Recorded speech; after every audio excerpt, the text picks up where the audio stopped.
बस अगर ये बात आप पूर्ण कर लें तो निषाद के ऐसा कहने पर समस्त मंत्रियों और राज पदाधिकारियों के सामने कहा कि मैं अपने पिता का मनोरथ पूर्ण करने के लिए ये प्रतिज्ञा करता हूं कि कभी राज सिंहासन पर नहीं बैठूंगा। युवराज पद पर हूं तो जीवन भर सिंहासन की रक्षा करूंगा और जो तुम्हारी पुत्री से पुत्र होगा वही राज सिंहासन पर, ये मैं प्रतिज्ञा करता हूं। बोले महाराज ये दोष युक्त हमें इसमें दिखाई दे रहा है, क्योंकि आज तक कोई ऐसा पुरुष पैदा नहीं हुआ कि आपका विरोध सह सके। आप तो ऐसा बोल गए, लेकिन जब आप ब्याह करेंगे वो आपका पुत्र पैदा होगा, उसने तो संकल्प नहीं किया, वो तो मार के गिरा देगा और सिंहासन पर बैठेगा जब उसे पता चलेगा कि आप युवराज पद पर थे और ऐसा हुआ तो बर्दाश्त नहीं करेगा। महाराज मुझे डर लग रहा है ऐसा आपके कहने पर भी, इसलिए कन्या पर आपका पूरा अधिकार तभी माना जाएगा जब आप मुझे निर्भय कर देंगे। सत्यवती के हित के लिए राजाओं के मंत्रियों के बीच में आपको वो बात कहनी होगी जिससे मैं निर्भय हो जाऊं। और मैं जानता हूं कि आप कभी हंसी में भी मिथ्या नहीं बोलते, इसलिए आप जो बोलेंगे मैं स्वीकार करूंगा। पर आपका पुत्र सिंहासन का अधिकारी बनेगा तब किसका बस चलेगा। निषाद राज के अभिप्राय को समझकर सत्य धर्म में तत्पर रहने वाले देवव्रत ने अपने पिता का प्रिय करने की इच्छा से बड़ी ही कठोर प्रतिज्ञा की, जो किसी देवता, किसी दैत्य, किसी मानव ने आज तक नहीं की अपने पिता के लिए। उन्होंने कहा मेरी बात सुनो, जितने दिव्य ऋषि, देवता, अंतरिक्ष के दैवी शक्तियां सब प्रकट होके सुनो, मैं सत्य कहता हूं, पिता के लिए मैं आजीवन ब्रह्मचारी, ये पिता के लिए मैं आजीवन ब्रह्मचारी रहूंगा, कभी किसी स्त्री को स्वीकार ही नहीं करूंगा, ना राज सिंहासन में बैठूंगा, ना कभी ब्याह करूंगा, ना कभी ब्रह्मचर्य तोड़ूंगा।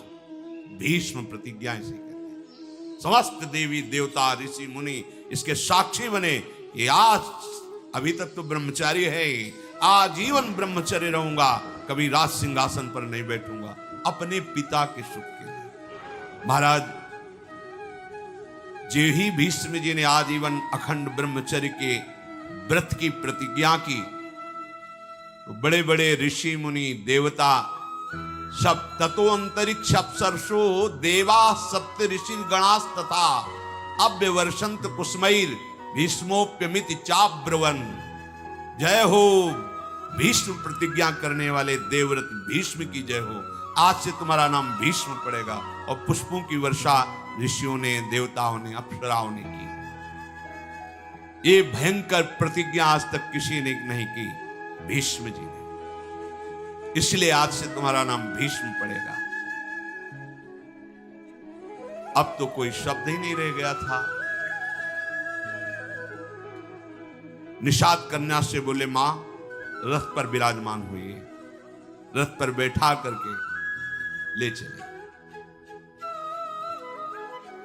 उन सत्यवती जी को जब महाराज शांतन के समीप लाए तो जैसे मछली को जल में छोड़ दे तो नवीन प्राण आ जाते हैं, इसे देखकर पर आश्चर्यचकित होकर के बोले जिसे मैं नहीं ला पाया उसे तुम कैसे ले आए। राजमंत्रियों ने बताया महाराज ऐसी इन्होंने प्रतिज्ञा कर ली।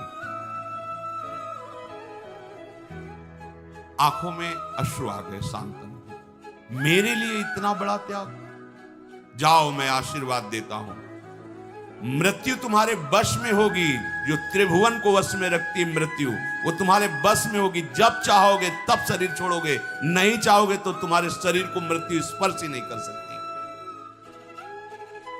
मृत्यु विजयी स्वच्छंद मृत्यु का वरदान दिया। नते मृत्यु प्रभाविता यावत जीवित मिच्छसी त्वत्तो हनुज्ञाम संप्राप्य मृत्यु प्रभविता नग। हे पुत्र, जब तक तुम नहीं चाहोगे तब तक तुम्हारे शरीर को मृत्यु छू ही नहीं सकती। मृत्यु विजयी होने का वरदान महाराज शांतनु ने दिया।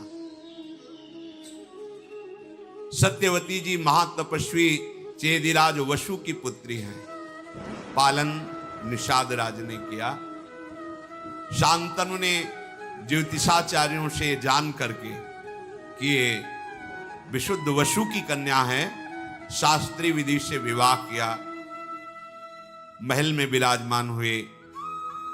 कुछ काल के पश्चात सत्यवती जी के गर्भ से शांतनु का बुद्धिमान पुत्र चित्रांगद प्रकट हुआ, जिसका नाम चित्रांगद रखा गया। बड़ा ही पराक्रमी, श्रेष्ठ पुरुषों में सम्माननीय। शांतनु ने फिर दूसरा पुत्र प्रकट किया, जिसका नाम विचित्रवीर हुआ। चित्रांगद और विचित्रवीर और भीष्म जी, गंगा से भीष्म जी और सत्यवती से चित्रांगद और विचित्रवीर महाराज शांतनु के प्रकट हुए।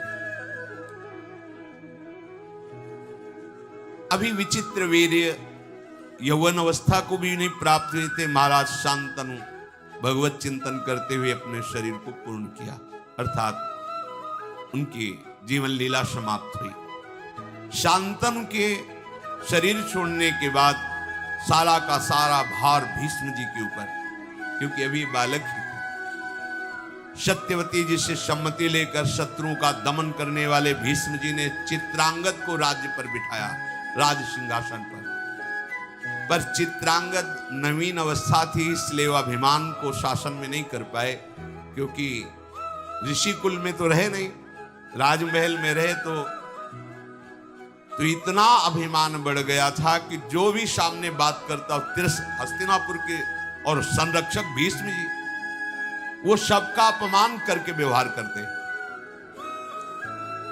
और भीष्म जितने महान होते हुए बस इतना ही कह देते थे कि नहीं, वत्स सम्मान पूर्वक व्यवहार करना चाहिए, क्योंकि राजा पद पे है तो डांट नहीं सकते, पहले जाके सर झुकाना होगा।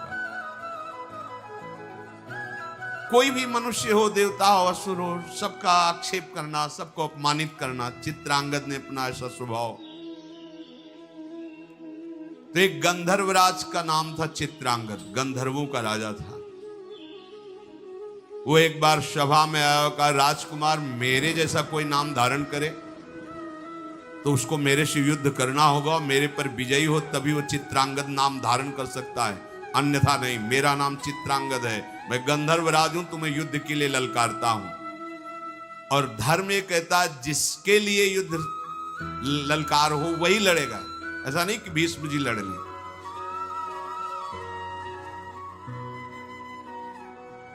सभा से सम्मति पास हुई और कुरुक्षेत्र में चित्रांगद राजकुमार और गंधर्वराज चित्रांगद का युद्ध हुआ। अब वो माया युद्ध का स्वामी चित्रांगद, जो गंधर्वराज है,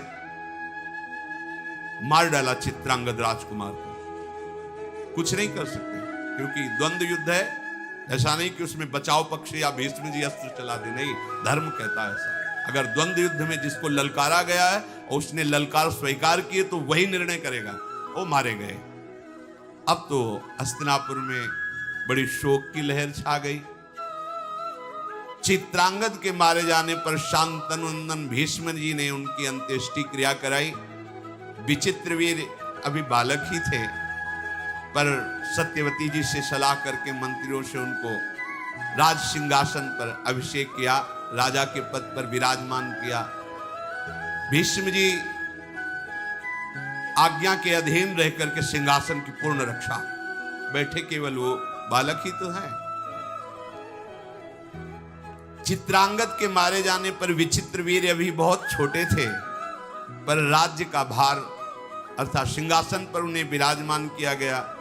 भीष्म जी रक्षा करते। अब धीरे धीरे नवकिशोर अवस्था आई।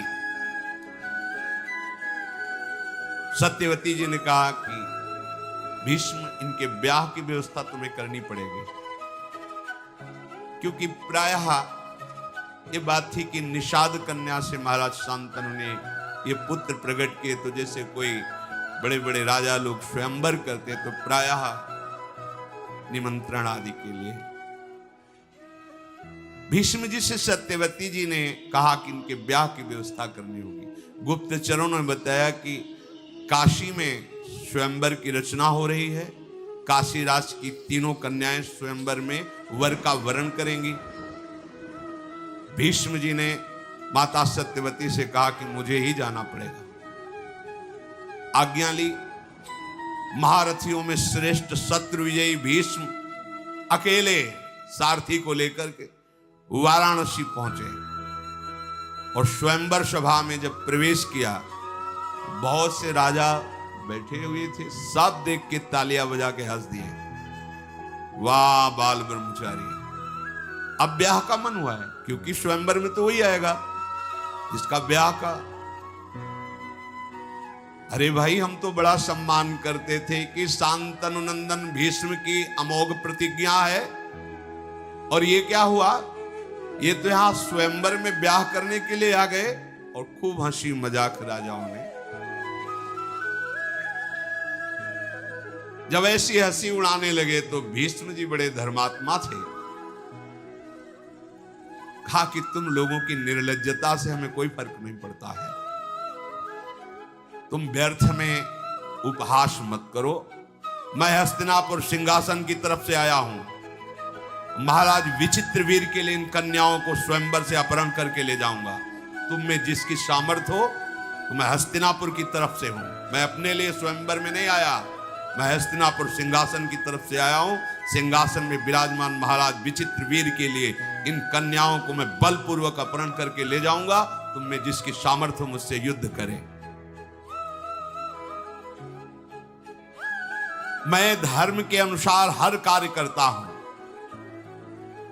सभा में भीष्म जी ने कहा,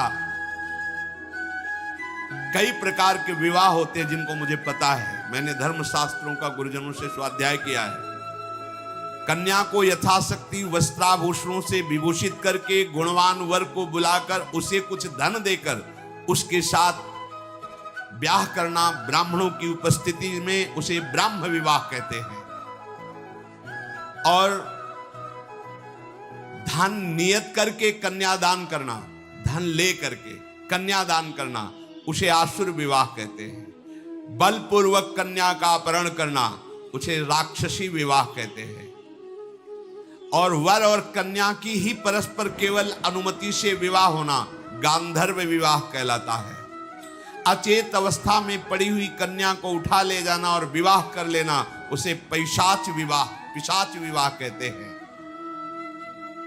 कुछ लोग वर और कन्या को एकत्र करके स्वयं उनसे प्रतिज्ञा कराते हैं कि हम दोनों गारस्थ धर्म का पालन करेंगे। फिर कन्या का पिता दोनों की पूजा करके अलंकार युक्त कन्या का वर के लिए दान करता है। ये प्राजापत्य विवाह कहलाता है। कुछ लोग आर्ष विधि करके ऋत्वज को कन्या देते हैं। इस प्रकार विवाहित होने वाले दैव विवाह की रीति से वो पत्नी प्राप्त, इसे दैव विवाह कहते हैं। ये 8 प्रकार के विवाह का वर्णन मैंने किया। मुझे धर्म का ज्ञान है। क्षत्रिय स्वयंवर की प्रशंसा करते हैं और स्वयंवर में बलवान राजा जबरदस्ती उन राजकुमारियों का अपहरण करके ले जाए, ऐसी विधान है। इसलिए धर्म के अनुसार मैं इन कन्याओं का अपहरण करता हूं अपने महाराज विचित्रवीर के लिए। ऐसा नहीं कि धर्म के विरुद्ध आचरण कर। भूमि पालो, तुम लोगों की भुजाओं में यदि बल हो तो मुझे पराजित करो और इन कन्याओं को छीन लो। केवल हंसी मजाक करने से बात नहीं होती। मैं युद्ध के लिए संपूर्ण राजाओं को एक साथ निमंत्रण देता हूं। इन 3 कुमारियों को बैठा लिया, अब जिसकी भुजाओं में बल हो, मैं अकेले हूं, छुड़ा लो। भीष्म जी की बात सुनकर जितने वहां कन्या को प्राप्त करने के लिए राजा राजकुमार आए थे, सबने अपने अपने कवच बांधने शुरू किए। भुजाओं में ताल ठोक करके भीष्म जी से लड़ने के लिए चले। जल्दीबाजी में कोई इधर कवच बांध रहा है, कोई उधर कवच बांध रहा है, मानो आकाश मंडल से तारे टूट पड़ रहे हो। ऐसे राजा चमकते हुए मुकुट, धनुष बाण, भीष्म जी को घेर लिया। क्रोध में भर करके, भवें टेढ़ी करके चारों तरफ से ऐसे बाण वर्षा करने लगे जैसे वर्षा में पानी की बूंदें गिरते हैं। भीष्म जी ने दिव्यास्त्र के द्वारा सब बाणों को भस्म कर दिया। रोंगटे खड़े हो गए राजाओं के। एक साथ इतने राजाओं का आक्रमण। संपूर्ण शस्त्रधारियों में श्रेष्ठ भरत कुलभूषण भीष्म जी ने क्षण भर में समस्त योद्धाओं को पराजित कर दिया। कन्याओं को साथ से लेकर राजधानी हस्तिनापुर की तरफ प्रस्थान किया। पीछे से आवाज आई, भीष्म रुको। तो मुड़ करके देखा, महारथी शाल्व पीछे से ललकार रहा था। शाल्व का शारीरिक बल असीम था। बलवानों में महाबलवान साल्वराज उन 3 कन्याओं में से बड़ी कन्या जो अंबा थी, उससे पहले से इनकी मित्रता थी और यह निश्चय हुआ था कि स्वयंवर में वरण इन्हीं का होगा। भीष्म जी को कुछ पता नहीं था, उन्होंने तो अपहरण कर लिया। शत्रु सेना का संहार करने वाले भीष्म जी ने ललकार सुनी, रथ मोड़ दिया। बड़ा भयंकर युद्ध हुआ शाल्व का और भीष्म जी का। महारथी भीष्म जी ने क्षत्रिय धर्म का आश्रय लेकर शाल्व से युद्ध प्रारंभ किया। शाल्व ने भीष्म जी के ऊपर बड़े अस्त्रों का संधान किया, पर आश्चर्यचकित कर देने वाली बात, एक भी अस्त्र भीष्म जी का स्पर्श नहीं कर पा रहा, पहले ही भीष्म जी उसको नष्ट कर देते। युद्ध में ऐसी फुर्ती कहीं देखी नहीं गई जैसी भीष्म जी के अंदर। शांतनु नंदन भीष्म जी ने शाल्व से कहा, खड़ा रह दो। उसके सारथी को मारा, उसके घोड़े को मारा, और जैसे पक्षीराज गरुण सर्प को दबोच लेते हैं, ऐसे साल्व को बड़ा पराक्रमी साल्व।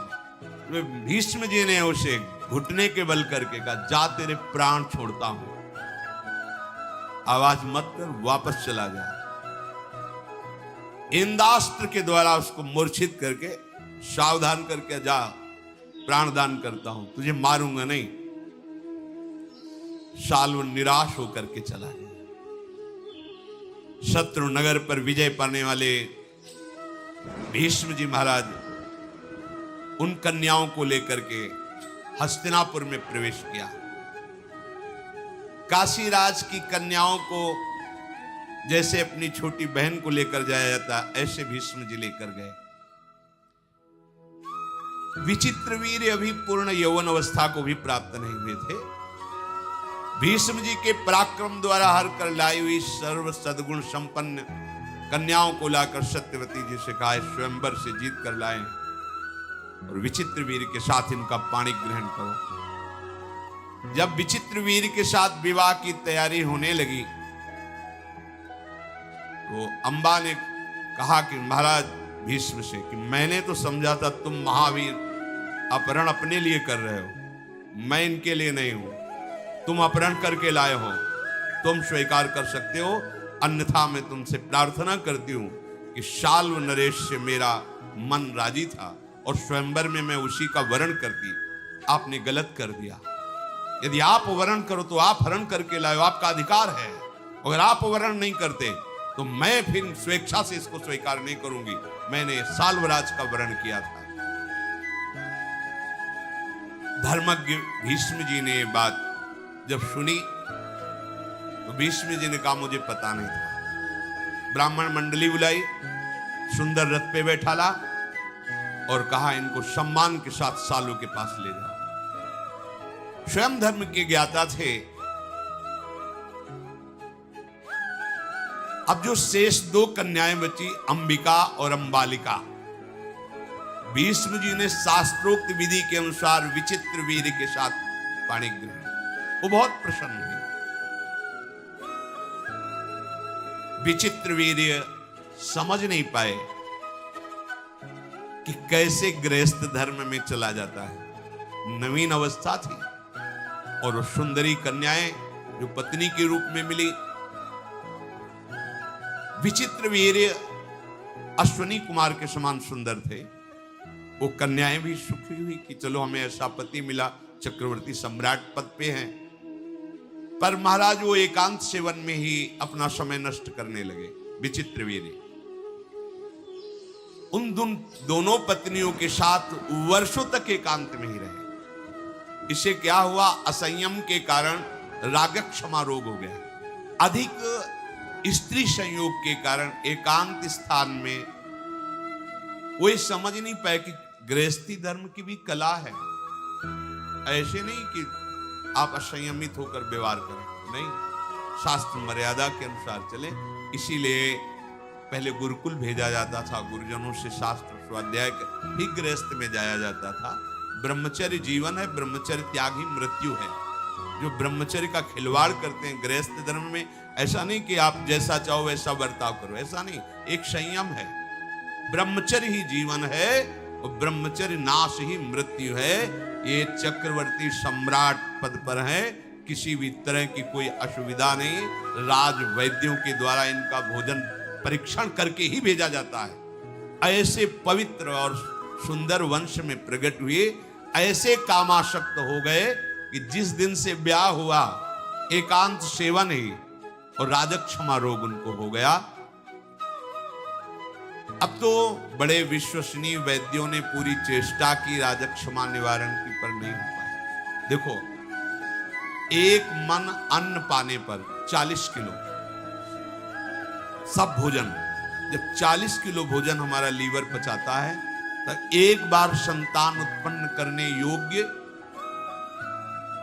ब्रह्मचर्य पुष्ट होता है, एक बार। अब जो मनमानी आचरण कर रहे हैं, अब आप इसी से अनुमान लगा दी, फिर हड्डियों से भी सब, फिर वो दुर्दशा अभी नहीं समझ में आएगी, यौवन अवस्था है, आगे चलकर समझ में आएगी। जीना मुश्किल हो जाएगा। मन शांत, तन शांत। देखो ना, वैद्यों ने बहुत उपाय किया पर नहीं हो पाया। यौवन अवस्था आते आते महाराज का जीवन सूर्यास्त हो गया। विचित्र वीर्य पधार गए, हाहाकार मच गया, क्योंकि चित्रांगद को गंधर्वराज चित्रांगद ने मार दिया और विचित्र वीर्य कामाशक्ति में पधार गए। सिंहासन पर बैठने वाला कोई नहीं। गंगानंदन भीष्म जी ने अंत्येष्टि क्रिया की और शोक में डूब गए। अब क्या होगा?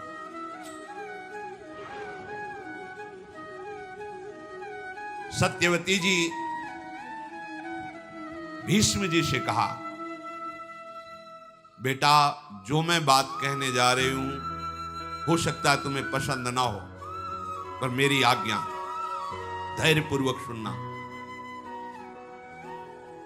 तुम शास्त्र और शस्त्र दोनों के ज्ञाता हो, पितृकुल मातृकुल दोनों के रहस्य को जानने वाले हो। तुम गंगा नंदन हो, अर्थात पवित्र हो। बेटा, तुम्हारी एक एक वृत्ति धर्म में स्थित है। पर अब मैं बात जो बार बार लड़खड़ा रही कहने से, जो मैं बात कहने जा रही हूं वो धैर्यपूर्वक सुनना।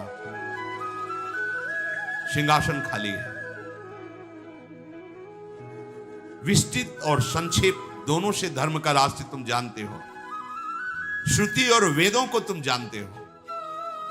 तुम्हारी धर्मनिष्ठा, सदाचार, संयम और तुम्हारी बुद्धि शुक्राचार्य और बृहस्पति जैसी है। इसलिए धर्मात्माओं में श्रेष्ठ भीष्म, तुम्हें मैं जिस कार्य में लगाना चाहती हूं, कहने में संकोच हो रहा है, पर मैं आशा करती हूं मेरी आज्ञा का पालन करोगे। तुम्हारा भाई ही है विचित्रवीर्य। छोटी अवस्था में शरीर छूट गया, कोई पुत्र नहीं हुआ। ये दोनों सुंदरी राजकुमारियां जो विचित्रवीर्य की पत्नी बनी, अभी युवा अवस्था को है। भारत हमारे कुल की संतान परंपरा को सुरक्षित रखने के लिए तुम्हें मेरी ये बात माननी है कि इनके गर्भ से पुत्र उत्पन्न करो, क्योंकि तुम मेरे बेटा ही हो। पिता और माता दोनों का अधिकार होता है। पिता शांतनु, तुम्हारी मां गंगा, तो उन्हीं के समान मैं हूं। सत्यवती जी ने कहा, महाबाहो विचार करके ये धर्म कार्य है, तुमको ऐसा करना चाहिए। अभिषेक कराओ, सिंहासन पर विराजमान हो और आगे के लिए संतान उत्पन्न करो। बड़े बड़े विद्वानों मंत्रियों के बीच में सत्यवती जी ने ऐसी बात कही। धर्मात्मा भीष्म जी ने कहा, मां तुम्हारा कहना बनता है, परंतु मैं राज्य के लोभ से क्या बात, मैं कभी जीवन में अपने ब्रह्मचर्य को खंडित नहीं कर सकता। तीनों लोगों का राज्य प्राप्त हो रहा तो भी मैं तिलक नहीं लगवा सकता सिंहासन के लिए। जो प्रतिज्ञा की किसी भी स्थिति में नहीं तोड़ सकता। तीनों लोगों का राज्य, देवताओं का साम्राज्य और समस्त सुख एक साथ मेरे सामने आ जाए तो भी मेरी सत्य प्रतिज्ञा को तोड़ने असंभव, ऐसा नहीं हो सकता। मैं प्राण त्याग सकता हूं, सत्य को नहीं। यह महाभागवत की स्थिति, सत्य को नहीं। पृथ्वी अपना गंध छोड़ सकती है, जल अपने रस को छोड़ सकता है, तेज रूप को, वायु स्पर्श को, लेकिन भीष्म अपनी प्रतिज्ञा को नहीं। सूर्य की गति बदल सकती है, अग्नि शीतल हो सकता है, चंद्रमा शीतलता का त्याग कर सकता है, इंद्र का पराक्रम फीका पड़ सकता है, धर्मराज धर्म की उपेक्षा भी कर दे तो भी भीष्म अपनी प्रतिज्ञा को कदापि नहीं तोड़ेगा। माता हस्तिनापुर का क्या, चाहे संसार का नाश हो जाए, मुझे अमरत्व मिले, त्रिलोकी का राज्य मिले, पर मैं अपने प्रण को नहीं तोड़ सकता, सत्य को नहीं छोड़ सकता। माता सत्यवती चुप हो गई। उन्होंने कहा, बेटा मैं जानती हूं तुम सत्य प्रतिज्ञ हो, पर क्या तुम मेरी बात को नहीं समझ रहे हो? परंतु अगर मेरी बात को समझ रहे तो कोई तो उपाय होगा। तुम सिंहासन पर नहीं बैठोगे, वहां पुत्र है नहीं, अब होगा क्या आगे? भीष्म जी ने कहा, राजमाता मैं धर्मशास्त्रों को जानता हूं, बड़े बड़े महापुरुषों से आपद अवस्था में धर्म की व्यवस्था का भी विधान जानता हूं, इसलिए मैं आपको एक सलाह दे रहा हूं। भीष्म जी ने कहा, महाराज शांतनु की परंपरा को चलाने पर धर्मयुक्त सिंहासन में अधिकारी बैठे, इसके लिए मैंने शास्त्रों में जो व्यवस्था पढ़ी है वो आपको कह रहा हूं। शास्त्रों में कहा गया है, विधवायाम नियोगार्थे निवृत्तेतु यथा विधि गुरुवच्च स्नुषावच्च वर्ते आताम परस्परम। विधवायाम नियुक्तस्ते घृताक्तो वाग्यतो निशि एक मुत्पादेत पुत्रम न द्वितीयम कथंचन। तपस्वी ब्रह्म ऋषि के द्वारा वो बीभत्स रूप बनाकर दुर्गंध युक्त शरीर को करके राज सिंहासन चलाने के लिए केवल एक पुत्र पैदा कर सकता है, जो कभी मिला ना हो और कभी मिले ना। और तपस्या से युक्त जितेंद्रीय ब्रह्म ऋषि, ऐसे ब्रह्म ऋषि को राजी कर लिया जाए और संतानोत्पत्ति के लिए एक बार ऐसा संयोग कराया जाए, शास्त्र का ऐसा आदेश है। तब सत्यवती जी ने कहा कि बेटा तुम पुत्र हो, इसलिए मैं लजाती हुई तुमसे कहती हूं कि मुझे किसी और ब्रह्म ऋषि के ढूंढने की आवश्यकता नहीं है। हमारे गर्भ से एक प्रकट हुआ है जिसका नाम श्री कृष्ण द्वैपायन व्यास है, तो जिसको केवल भगवान पाराशर ही जानते हैं, दूसरा नहीं जानता अभी तक। अगर तुम्हारी सलाह हो तो मैं अपने बेटा व्यास को बुलाऊं, फिर उसको आज्ञा करूं, क्योंकि उन्होंने कहा था कि जिस समय तुम चिंतन करोगे मैं चिंतन करते हुए उपस्थित हो जाऊंगा। भीष्म जी ने कहा, सुना है महर्षि व्यास वो तो समस्त वेदों को प्रकट करने वाले, वो तो भगवत स्वरूप हैं, ये तो माता बहुत सुंदर बात हुई। आप भगवान व्यास जी का जरूर चिंतन कीजिए। मुनिवर श्री कृष्ण द्वैपायन व्यास का चिंतन किया। जे ही चिंतन किया तो वेदों के श्लोकों की गूंज करते हुए भगवान व्यासदेव जी वहीं प्रकट हो गए। भगवान के अवतार, श्याम शरीर, विशाल नेत्र। कहां से आए, किधर से आए, कुछ पता नहीं, वहीं प्रकट हो गए। जी सत्यवती ने देखा, दौड़ करके हृदय से लगा लिया, पुत्र है। और वात्सल्य भाव से भर करके अपने वक्षा स्थल से लगाकर दुग्ध से अभिषेक किया। सत्यवती जी की आंखों से आंसू बह रहे थे। भगवान महर्षि व्यास जी अपने कमंडल के पवित्र जल से माता के चरणों का अभिषेक करके साष्टांग प्रणाम किया। धर्म के तत्व को जानने वाली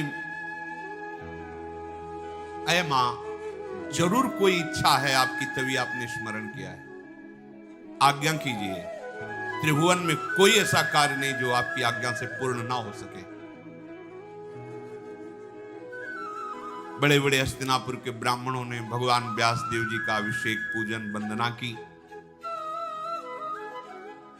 जब आसन पर विराजमान किया तो सत्यवती जी ने कहा कि माता और पिता दोनों से पुत्र का जन्म होता है, दोनों का समान अधिकार होता है, पर पिता से भी अधिक पुत्र पर मां का अधिकार माना गया है। संन्यास लेने पर भी मां को साष्टांग दंडोत करने का आदेश है और पिता साष्टांग दंडोत उस सन्यासी पुत्र की करे, ऐसा आदेश है।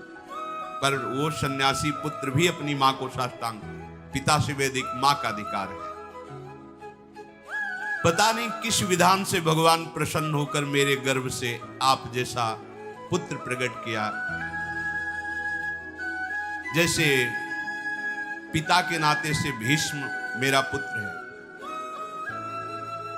ऐसे माता के नाते से तुम भी शांतनु पुत्र ही हो। पिता के नाते से भीष्म जी पुत्र हैं, मैं मां पद पे हूं, पर मां तो गंगा जी है।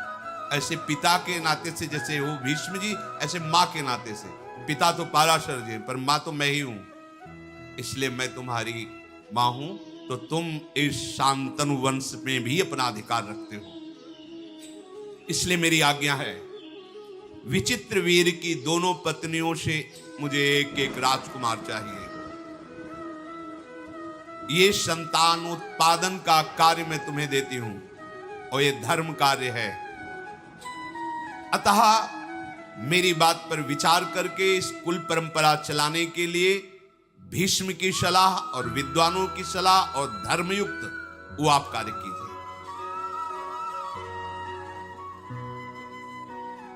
भगवान व्यासदेव जी ने कहा, माता,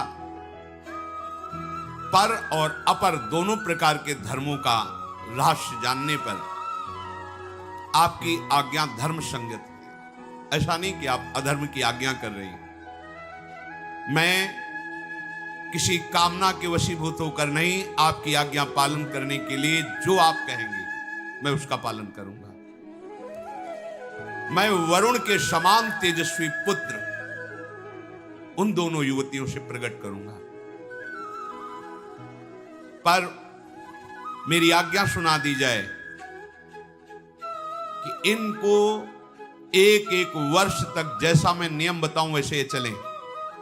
सत्यवती जी ने कहा, ये सब बातें बंद करो, मुझे एक वर्ष नहीं, मुझे अभी गर्भ चाहिए। एक वर्ष इंतजार करेंगे, एक वर्ष में तो बालक प्रकट हो जाए, मुझे अभी चाहिए। ये नियम संयम व्रत ये सब दूसरे को समझाओ। तुम मेरे पुत्र हो, मेरी आज्ञा है। मैं इस समय पुत्र कामना से युक्त हूं, सिंहासन खाली है। शीघ्र गर्भ धारण करने के उपाय करो। राजा का राज्य सुरक्षित रहना प्रजा के लिए बड़ा सुखकर होता है। भगवान व्यास जी ने कहा, यदि मुझे समय नहीं दे रही हो तो फिर उन देवियों को बोलो कि भयभीत ना हो मेरे रूप को देखकर, घृणा ना करे मेरे रूप को देखकर। मैं ऐसा भयावना रूप रखकर उनके सामने जाऊंगा, बस उनको फिर या तो संयम में रहे, जो नियम व्रत बताए, और अगर नहीं अभी तो फिर मेरा ऐसा स्वरूप होगा कि वो भय न धारण करे। मेरे गंध, मेरे रूप, मेरे वेश और मेरे शरीर को देखकर भयभीत होना, घृणा करना, ये सब आएगा, पर वो ऐसा ना करें। आप संभालो।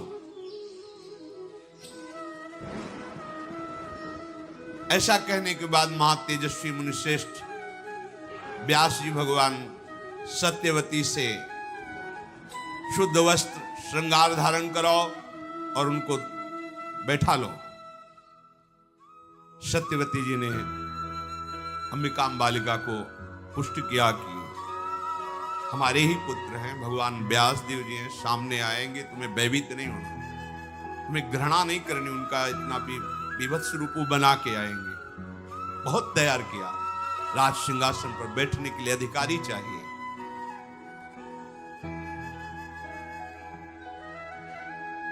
तुम इस भरत वंश का उद्धार करने के लिए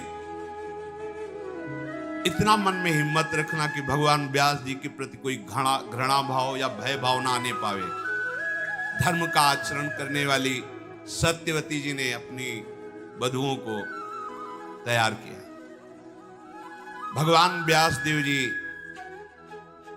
पधारे, सत्यवती फिर गई और कहा, सावधान, भयभीत मत होना, घृणा मत करना। भीष्म आदि बड़े बड़े सब महारथी पवित्र ब्राह्मण जन तो भगवत चिंतन कर रहे हैं कि भगवान राज सिंहासन के योग्य जो पुत्र चाहिए वो भगवान व्यास देव जी की कृपा से वो भयभीत ना हो जाए। सत्यवादी भगवद अवतार महर्षि व्यास जी अंबिका के महल में गए, शरीर से दुर्गंध फैला दी।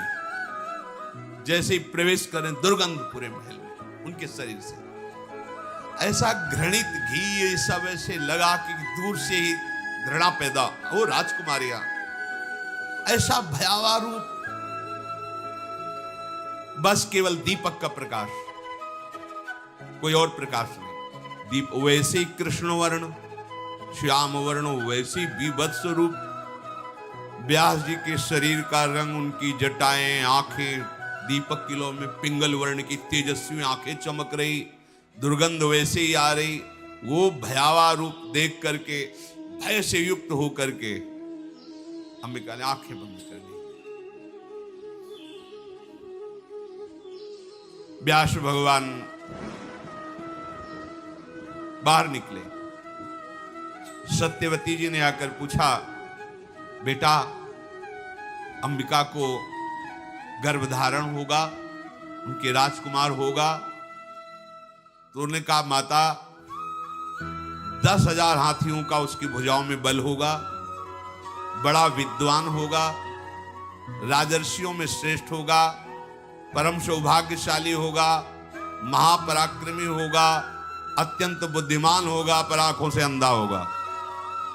क्योंकि कहा था भयभीत मत होना, वो रूप ही बना के गए थे और संकल्प किया। महापुरुषों में बड़ी सामर्थ्य होती है, जिनके संकल्प से अनंत ब्रह्मांडों का सृजन होता है।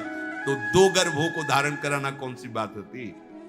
पर वो सामने जेवी गए, भयभीत होकर आंख मूंद ली, तो बताया सब होगा पर अंधा होगा। व्यास जी की बात सुनकर माता ने कहा कि कुरुवंश का राजा अंधा, ये उचित नहीं है। नहीं नहीं, ऐसा नहीं। देखो, जब तुम हमारी कामना की पूर्ति के लिए आए हो तो तुम दूसरा पुत्र प्रकट करो जो राजा के योग्य होना चाहिए। भगवान व्यासदेव जी अंतर्ध्यान। कुछ समय बाद पुत्र प्रकट हुआ जो आंखों से अंधा, शरीर से अष्टपुष्ट। सत्यवती जी ने भगवान व्यासदेव जी का चिंतन किया, कहा नहीं नहीं नहीं, बिल्कुल नहीं, हमें पुत्र चाहिए जो सिंहासन की योग्य हो।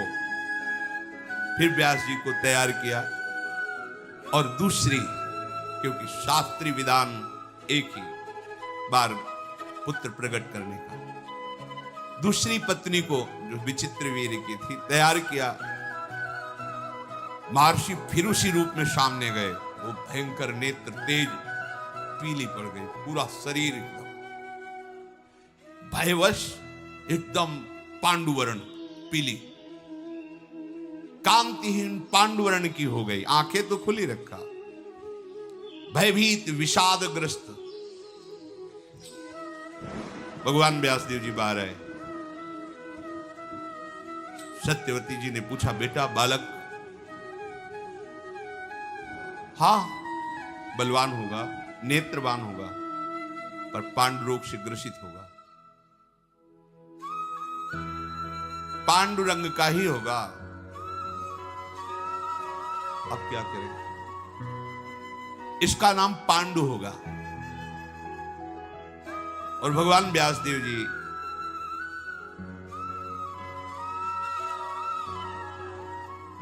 देखो, भगवान की लीला का पहले से संबोधन कर रहे थे, भय मत करना, घृणा मत करना, वैसा स्वरूप सत्यवती जी ने भगवान व्यासदेव जी से कहा, एक और पुत्र प्रकट करना।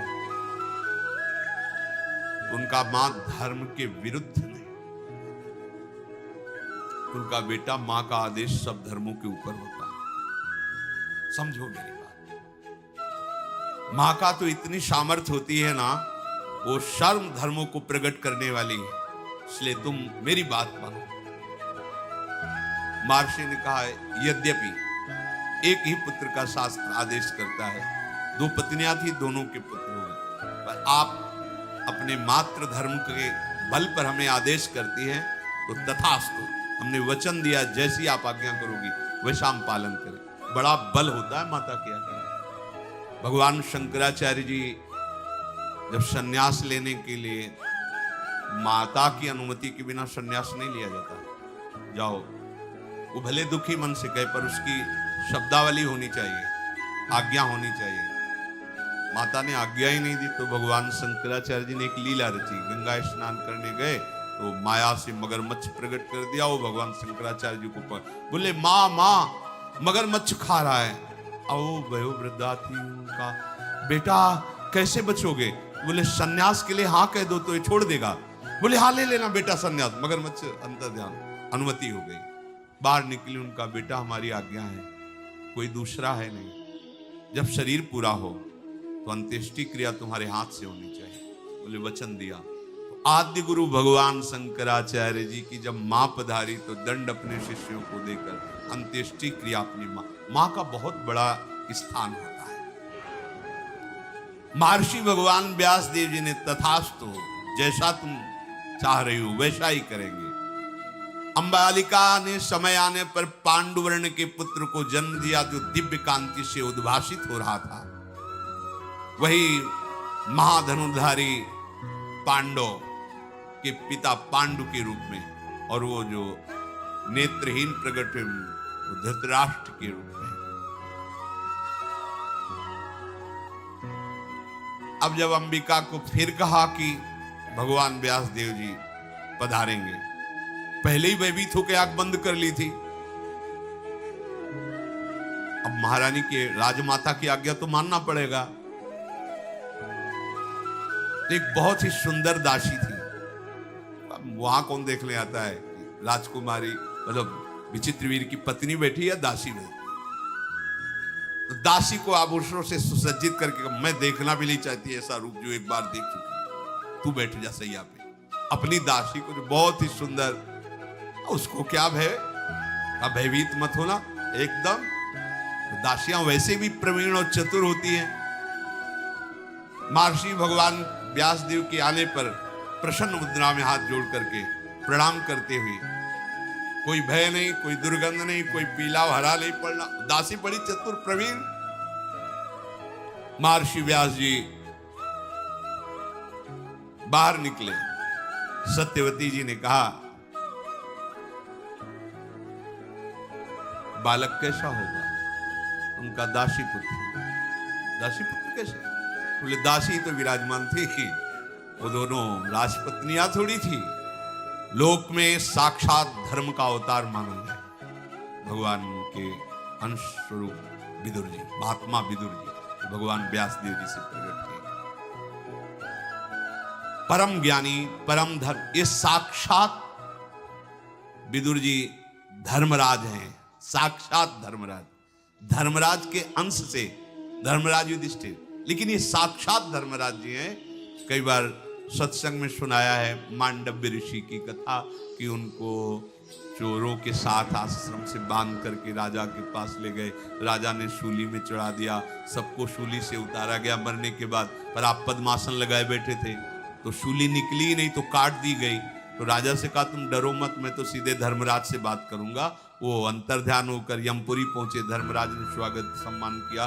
तो उन्होंने कहा कि मैंने जीवन भर तपस्या की है, गुदा द्वार में शूली अब भी धसी हुई है, क्या पाप मैंने किया? तो उनका महाराज कोई भी दंड बिना पाप के नहीं मिलता, आप देख लीजिए। तो जैसे अपने नहीं सीरियल लगा दे तो चलता है, ऐसे उनके सामने चला। 8 वर्ष के थे, एक तितली की गुदा में बम्बूल का बड़ा कांटा ऐसे करके छोड़ दिया, उसका फल मिला कि उनके गुदा में शूली, अवश्य में भोक्तव्यम कृतम कर्म शुभाशुभम। तब उन्होंने मांडव ऋषि ने कहा कि ये धर्म का न्याय तो नहीं है। 8 वर्ष की अबोध अवस्था का बालक हित या अहित का ज्ञान नहीं रखता। पहली बात मैं मर्यादा स्थापित करता हूं कि 14 वर्ष के पहले की किए हुए पापों का किसी भी बालक को कोई फल नहीं मिलेगा। मतलब 14 वर्ष के आगे के पापों की गणना होगी, पीछे की नहीं। ये महाराज मांडव्य। और तुम एक बार मृत्यु लोक में जाओ और स्वाद लो कैसा होता है मृत्यु लोक। यहां बैठे बैठे हिसाब किताब करते हो। साक्षात मांडव्य ऋषि के शाप से धर्मराज विदुर जी के रूप में प्रकट हुए। शेष चर्चा इन महाभागवतों